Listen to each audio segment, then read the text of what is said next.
Welcome to Game 1, brought to you by Mo TV. I'm your host, Devon, also known as Dblack, and I got my boy AG in the back producing for us. Yes, sir. And today we have a treat for y'all. We're going to get into some interesting segments, hot topics such as women's basketball, of course, what's going on in the NBA. We have another new segment called Lifetime Matchups. We're going to get into some of the DMV athletes and buzzer beater topics. So stay tuned to see what it's about. What you got for me, AG? So let's talk about what do you think about Caitlin Clark being the best shooter. I know they had a 3-point contest. What was your opinion on that? Caitlin Clark is different. The thing about Caitlin Clark is we've never seen a woman shoot like her. Like, she's literally I guess you would say the female version of Steph Curry. She just broke the all-time college scoring record, which was held by Pistol Pete Maravich. For all the old heads out there, they probably know something about that. But I think she's special. I think when she gets into the league, she could potentially start cooking right away. Kind of similar to Sabrina Ionescu, but she's special, man. Like, she is something. I think if you're into hoops, if you're into basketball, man, tune in because she's a treat. To piggyback off that, would you say that women develop their game better? Like, are they better athletes, or are they getting more shine right now? Like, which one do you think it is? And then to piggyback off of that, to another question is, should the WNBA reconsider their salary structure since that's bringing all that new exposure? So. All right. So first, the women's game is it's a different brand of basketball. Like, because obviously they're not as athletic as the men's basketball, but you can make an argument that they're most skilled. I think Kobe Bryant even said, women play a more skilled style of basketball. And then recently, Carmelo Anthony said women's hoop is the purest form of basketball. So if you ever get a chance to watch a full women's basketball game, you see it because they develop different. Like, if you watch the men's game, a lot of the times, and it's not to say there isn't a skilled basketball player in the men's game, because it definitely is, but a lot of times you see it's just guys trying to out-athlete each other. You know what I'm saying? They rely a lot on their athleticism, whereas with women, they kind of have to key in on their skill set a lot more. That's why if you watch a game, it's a lot of fundamentally sound basketball gameplay, a lot more ball movement that you see regularly.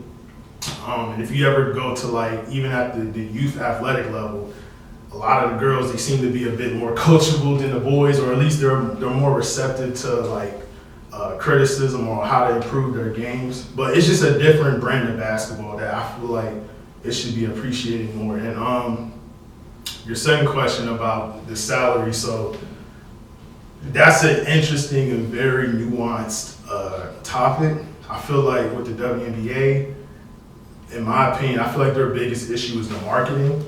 I know people like to point out how, they don't sell enough or they don't generate enough revenue. But if you look at the game, it's like the product itself of the WNBA, the women's basketball, it's a good game. Like, it's becoming more popular, with the Las Vegas Aces and, Asia Wilson and the Breanna Stewarts of the world with the New York Liberty. So it's like the product is fine, but the issue is just the marketing. Now, how they can improve the marketing so they can get more eyes on the game, I don't necessarily know the full answer. I can give you ideas. It's not a popular idea, but I'm gonna go ahead and say it. I think the WNBA should play their season simultaneously with the NBA. Whoa, that's a crazy idea. You think it's not gonna take away from? No, I don't think so. You think it's gonna make the viewership of WNBA go even lower? No, I think it's gonna get better. I'm gonna tell you why. Because they're the pro level is the only level you don't see that in basketball. At the high school level, at the college level, the boys and the girls, the women's and the men's, they go simultaneously. Because I know, when I was in high school, the women, they played at away games while we played home games, or the women would play before the men's game. You know what I'm saying? So it's like, imagine if if the Sparks and the Lakers had a game the same day. Like, you know how you see like double headers? You can have like the Sparks playing at 6 o'clock or 7 or whatever, and then the Lakers be like the main event thing at 10 o'clock. So you're going to draw in viewers early, and boom. Now you got people tuning in for the women's and the men's. But, you know, it's a lot of things that have to go into that to happen. But in my opinion, I think that should be the case because in the summer when they're playing, they're competing with baseball, preseason football, and things of that nature. Like, it's not a lot of hoop heads really paying attention to that. And you got the NBA Summer League. So that's just my opinion on one of the things they can do. There's so many other things they can do, though. But I'm not an expert on these things. But I think it would be interesting to see, like, you know, Asia Wilson go out there and drop 30. And then that same night you get to watch, you know, Shea Gilgeous-Alexander drop 30. Just throwing names out there. You know, it would be a lot of hype around basketball. But who knows? I feel that. You ready for the next topic? Yeah, let's get it. All right, let's jump into college basketball and players that you think will transition to the NBA. And we're specifically talking about men's college basketball and how they develop. And then to piggyback off of that, before we move to the NBA, do you think there's a lot of pressure on Bronny, and do you think he will withstand the pressure? Okay, so it's interesting. I'm gonna be honest with you. I haven't really watched much college basketball because I've been so locked in with women's basketball because it's just that interesting. But the Bronny thing, I think Bronny's doing fine. I think Bronny is going to need like another year or two to develop because he didn't play much this season because, you know, he had that situation. And thank God his health got better. But he had that situation late in the summer. So he had to miss a lot of the season this year. But from what I've seen, like, he has all the tools to be an NBA player. It's just a matter of him developing. So I think if he does make it to the league, he's going to be fine. Personally, I think his ceiling is like a Drew Holiday, you know, because he looks like he plays great defense.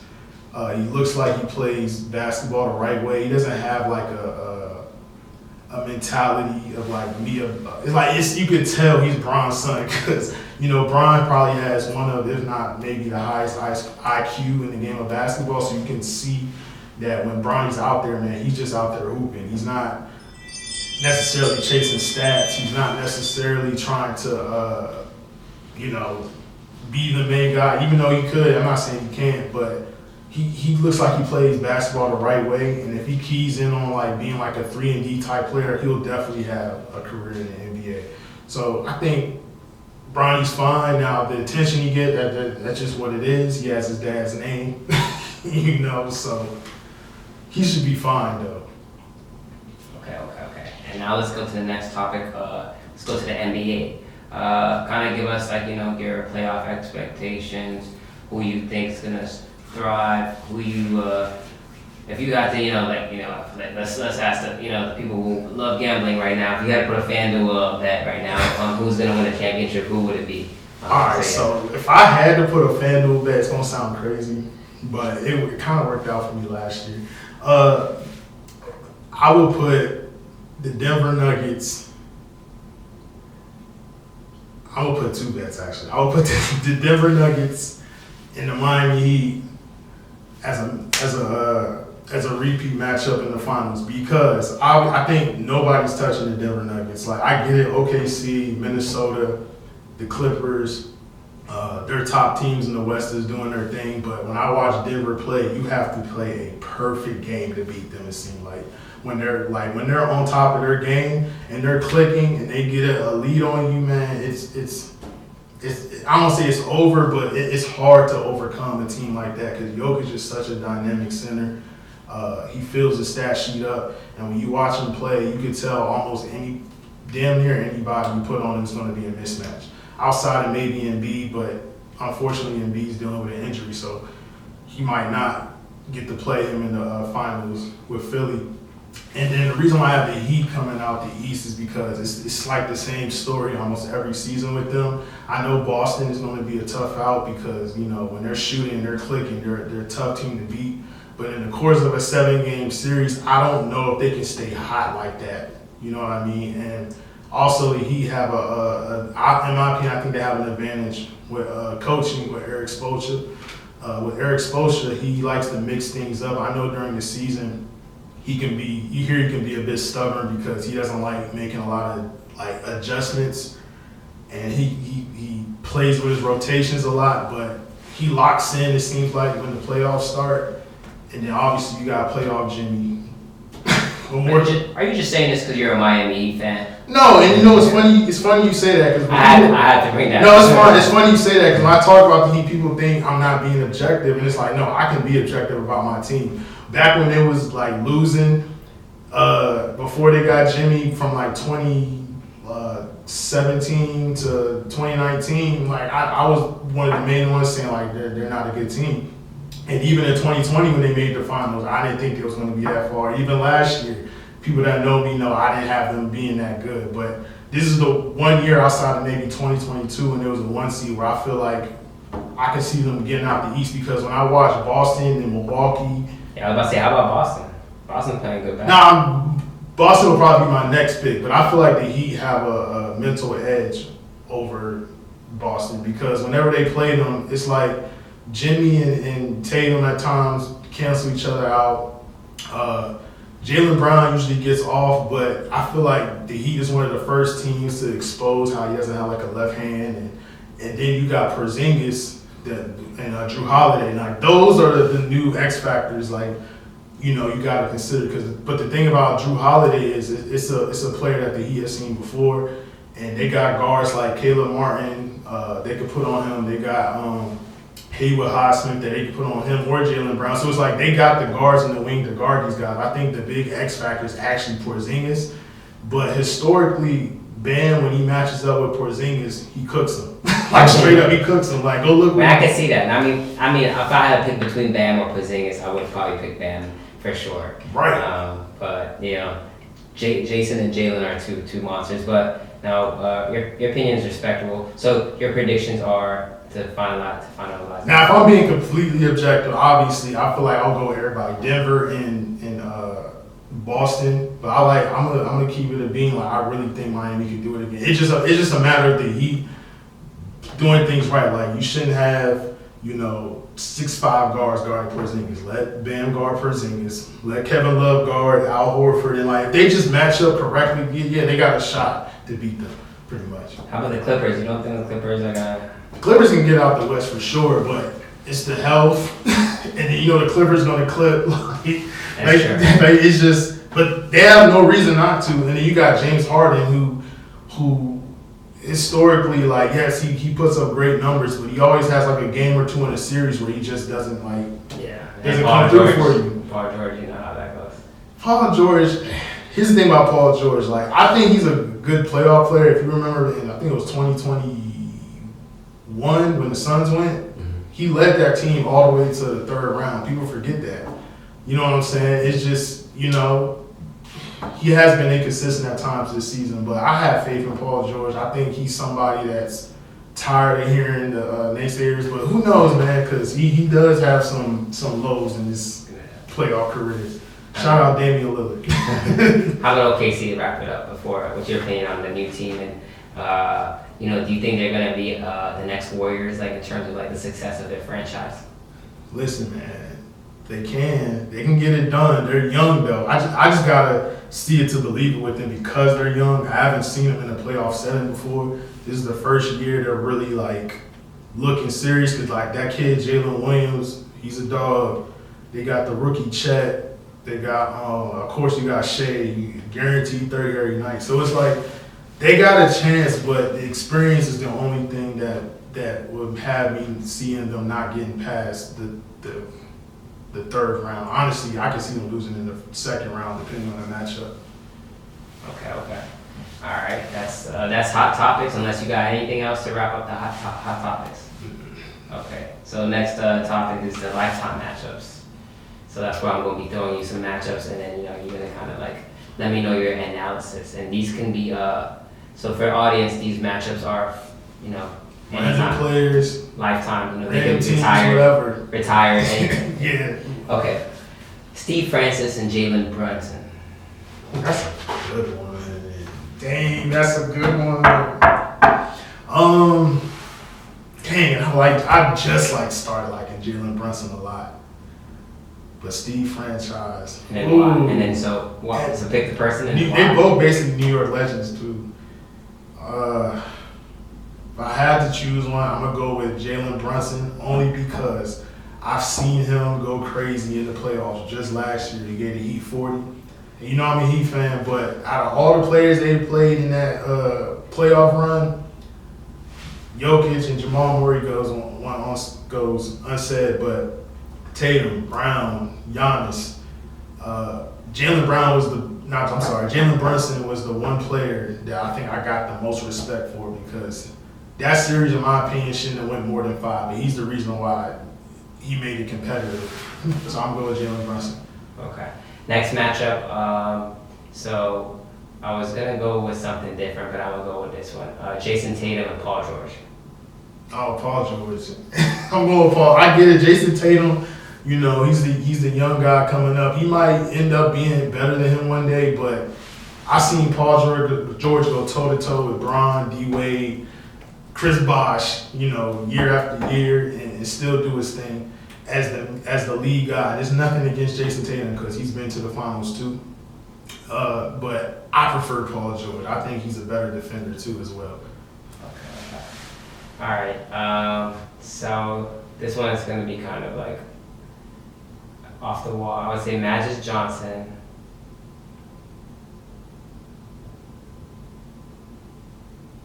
Kawhi Leonard.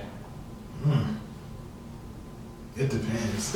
I saw somewhere on Twitter where someone was debating that Kawhi Leonard is definitely better than Magic Johnson. It depends. I think if you look at their career on paper, it's obviously Magic Johnson, but you know, great. It's just great. It just depends on what you prefer.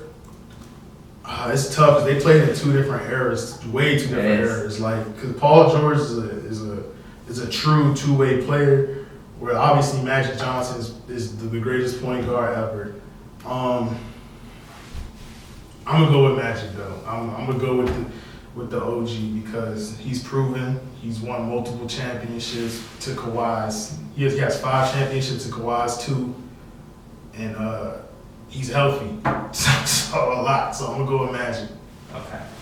So this is in honor of Women's Month. Okay. I don't know how familiar you are with their game, but AJ Wilson. Asia Wilson. Y'all you ain't gotta say the other player. I'm going with Asia. I was gonna say Diana Taurasi. Yep. Asia Wilson. And why do you say Asia Wilson? Because besides her being my favorite WNBA player, maybe of all time, it's just that Diana Taurasi, they used to call her like White Mama because she was a female Kobe. She used to get buckets, but nice. But in her prime, you can make a case that she wasn't the best player in the league. You still have Maya Moore, you still have Candace Parker, you know what I'm saying? Whereas Asia, right now, she runs the league. I know we got Breanna Stewart, she just won the MVP, and Sabrina's coming up.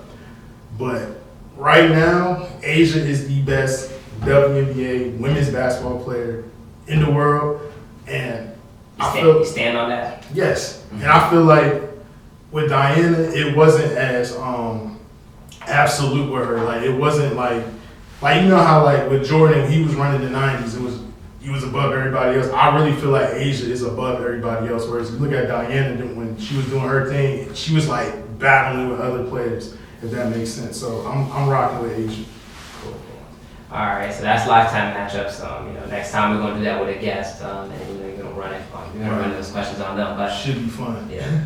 So let them know about DMV athletes, even though we're not, getting into it. Right. So we don't have any DMV athletes on the show today, but if you know some DMV athletes, hit us up on all our platforms, Mo Boombox, or you can hit me up on Twitter or Instagram. My Instagram and Twitter is I am Dblack.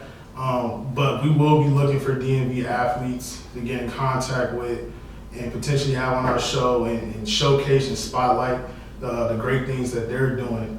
Because what we want to do is, yes, we want to talk about, main sports topics, but we're a DMV platform and we want to really showcase what comes out of this area because there's a lot of talent that comes out of this area and does great things. You see it in the pros now with guys like Kevin Durant, Carmelo Anthony. You see it in women's basketball now with Angel Reese, she's from Baltimore. So this goes on, but we really want to showcase the sports world that's in the DMV.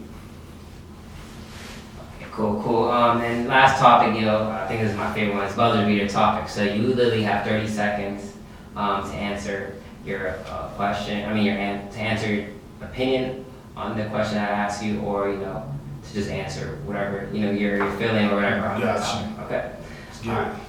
All right. First one is college athletes getting paid. I'm all for it. I'm all for the NIL stuff. At first, I didn't understand it. I ain't gonna say I was against it, because I was a former college athlete, so I might have sounded bit like, oh, we didn't get paid. But when you see how much these schools and these coaches and all these people that's making money off these kids and these athletes, kids should get their percentage too, especially if it's off their name and likeness. Cool. Okay. Let's go. Next topic. This one is a controversial one, I would say. That was the buzzer beater, by the way. I don't know if y'all heard that. I beat the buzzer. I game winner. KD not being a clutch, for his team as a franchise player. Can KD run a team by himself? Your opinion? Yes, he can. I get it though. He has 2 championships, and I get it. He joined the 73-9 team, and I was probably one of his biggest critics. I call it a weak move. I ain't gonna lie to you, but at the same time, his talent is undeniable. KD definitely can be a leader, a clutch player on the team. It's just unfortunately in sports and in basketball, it can only be. And next topic, I got it this time. Okay, favorite sports podcast show outside of Game 1, of course. Shout out Miami Heat Beat. And why? Because they're one of the few outlets that cover my favorite team correctly. So I used to, especially when they had hangover time, I used to always tune in to their post-game shows because they used to geek. So shout out. And plus, I ain't gonna lie, I tuned in because I saw a lot of black people on there. So shout out Tiff, shout out Bond, who's from the 757 actually. Shout out Alf. I respect that. I'll let you finish the shout outs if you have. Nah, that's basically it though. But shout out Miami Heat Beat, yo. That's probably my most consistent sports podcast I watch, outside of Gil's Arena. What college athlete you would say right now that's ready to go to the NBA and will be a good NBA player? I gotta look at the draft boards. Good. I already did like an outro and everything. Nah, it's good. I'm gonna be honest with you. Like I said, I really don't be watching college ball till March Madness. It hasn't started yet. You got 5 seconds. So I can't give you one right now. Okay. Actually, I cannot think of his name. He's from Kentucky. But go ahead. You said one earlier. I don't know. But okay. Another one I would hit you with is underrated guard in the league. Underrated. An underrated guard in the NBA. That's a tough one. Who's an underrated guard? 10 seconds. Kobe White. Kobe White. Kobe White. Okay. I like that. That's it. He's probably gonna win MIP. Oh, okay. Okay. All right. Last one. Popular. Okay, so this is a hot topic. Is the NBA in 10 years, you think, will be the most popular sport league In the world? No, I don't think so. They don't got nothing on soccer. I don't think so. Maybe in America, like in this country, it might surpass the NFL, but nah, when it comes as a sport, the NBA has nothing on what they got going on with soccer. Okay. And that's it. That's buzzer beaters. So, you will successfully, I only missed one buzzer beater. So, you're kind of clutch. Missed the game winning shot. It's all good. But again, thank you for tuning into Game 1 with my boy AG in the back Yes, sir. and me, Devon. Tune in for our next episode. And shout out to the whole DMV and the whole DMV sports scene. We really want to shine a light on that, and we will eventually, hopefully, on our next episode. But until then, thanks once again to watching Game 1, brought to you by MoTV. And to see more of our other content, check out Mo Boombox on all our platforms, on YouTube, we're on Instagram, we're on Twitter. And we're not just, and Mo Boombox is not just a platform for sports. It covers fashion, lifestyle, music, anything that's pretty much going on in the DMV and even other urban areas. So once again, thank you.